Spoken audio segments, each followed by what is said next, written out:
mitocondrial acaba causando resistência insulínica. E resistência insulínica ajuda a causar disfunção mitocondrial. É um ciclo vicioso. Aqui está a mitocôndria, é gemelar, tem duas camadas que produzem energia no corpo. O diabetes tipo 2, está aí de novo, ó, você tem que fazer a suplementação mitocondrial. Você pode usar ou a dieta cetogênica ou o jejum intermitente, os dois funcionam. A dieta cetogênica é um pouquinho mais radical, o jejum intermitente é simplesmente pular uma refeição. Se você de vez em quando, umas 3 vezes por semana, pular uma refeição já faz diferença. E o detox, porque você tem que eliminar os POPs e o detox. Tá? Uma das primeiras respostas do Dr. Sir William Osler, o pai da medicina moderna, era um canadense, um dos fundadores da Universidade Johns Hopkins. Olha o que ele dizia. Uma das primeiras responsabilidades do médico é educar a população a não ingerir medicamentos. O próprio médico falando que é para não ingerir medicamentos. Ah, está aí a foto dele. Deixou muitos conhecimentos médicos para a gente. Qual é a melhor abordagem para reduzir resistência insulínica? Qual? Tem uma? Você quer uma assim, ó? Aquela que vale a pena você ficar sabendo? Olha ela aí. Jejum. Simples. É simples como isso. Como dia sim, dia não, você vai ver o que acontece. A sua insulina normaliza, a sua glicemia normaliza. Tá? E, inclusive, você vai diminuir a fome. No momento que você começa a jejuar, a sua fome some, desaparece. Tá? Mais essa vantagem ainda. Aqui está a publicação que se você não tomar café da manhã, você tem uma série de efeitos, emagrece. Se você não pular o café da manhã, você emagrece. Trabalho publicado em 2013. Quer dizer, pulou uma refeição, seja lá qual for, pode pular o almoço, pode pular o jantar, pode pular o café da manhã. Depende daquela que é menos importante para você. Se a refeição menos importante é o jantar, aprenda a não jantar. Se o menos importante é o almoço, aprenda a não almoçar. Se o menos importante é o café da manhã, aprenda a não ter café da manhã. Escolha aquela que é melhor para você. Contanto que você escolha uma, já faz diferente. Eu estou falando até você que é saudável, que nem precisa estar doente para se beneficiar disso aí. Hã? Não tomar café da manhã ajuda a emagrecer, é a conclusão desse trabalho aí. Mas se fosse não almoçar, ajuda a emagrecer. Não jantar, ajuda a emagrecer. Hã? Olha lá, período o jejum intermitente também ajuda. Jejuar um dia por semana. Você jejua só um dia por semana, faz diferença. Olha que impressionante. Em 1916, a Sociedade Médica Canadense ensinando a tratar do diabetes. Está lá mostrando, ó, deixe de comer um dia na semana. Isso é em 1916, a Sociedade Médica Canadense já ensinava você.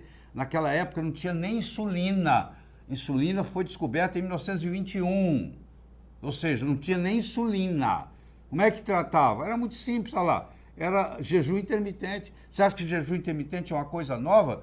A Sociedade Médica Canadense, em 1916, já pregava isso no tratamento do diabetes. Tá bom? Pra você ter uma ideia. Não é de hoje, não. Não é uma coisa uma moda que está aparecendo agora, não. Isso vem de muito tempo, tá? Jejum intermitente, uma vez por semana, Associação Médica Canadense. Tá? Tá aí, ó, publicado no jornal. Olha lá, Canadian Medical Association Journal, o jornal deles. Olha lá, em agosto de 1916, falando lá, jejum, um dia por semana, lá, one day a week, intermittent fasting, jejum intermitente. Agosto de 1916, publicado no jornal da associação. Pra você ter uma ideia.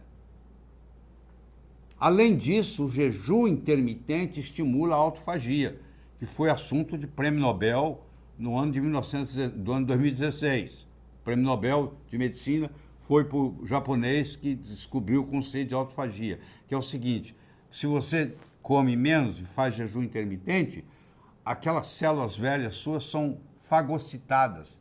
Há uma autofagia. O organismo começa a comer aquelas células velhas para tirar delas material, para usar matéria-prima para construir matérias novas. Então, é uma renovação celular.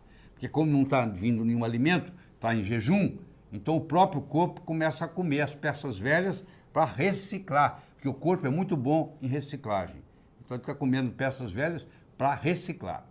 Tá? Olha aí a quantidade de publicações sobre jejum intermitente nos Estados Unidos nos últimos anos. Olha como é que, de repente, foi...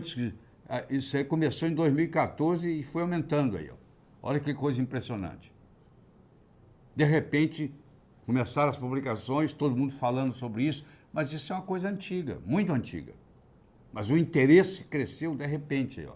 Esse é o interesse que tem, o interesse que tem na internet, por exemplo, está aí nesse gráfico. A quantidade de publicações que tem na internet, de repente, sobre jejum intermitente. Porque funciona. E não custa nada. Essa é a tendência lá. Chama Google Trend Intermittent Fasting e é o chamado Google Trend, onde mostra a tendência que está acontecendo com um assunto. No caso, esse assunto é jejum intermitente. Olha o que vem, como é que de repente começou a aparecer citações no Google, mostrando o interesse do povo nisso. Tá? Olha isso, você vai no Google acadêmico, Intermittent Fasting, lá, entre aspas, tem 9.350 artigos científicos. Sim, artigo científico, aí só aparece artigo científico.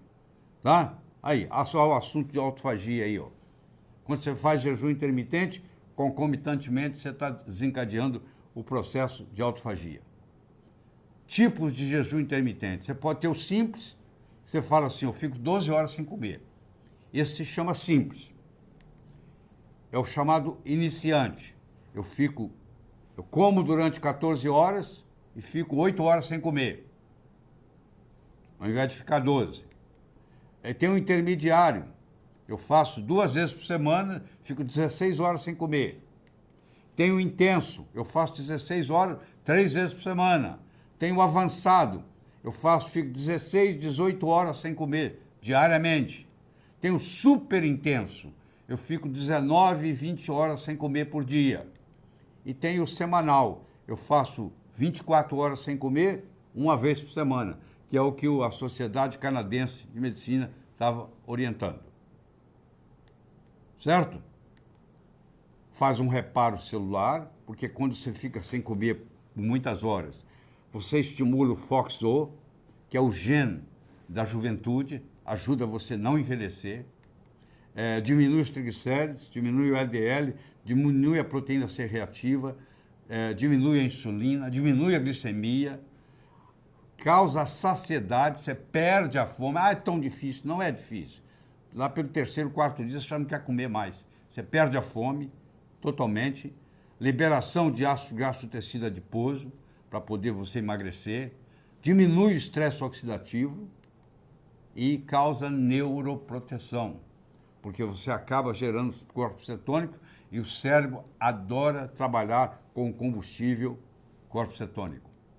Tá? E nós vamos parar por aqui.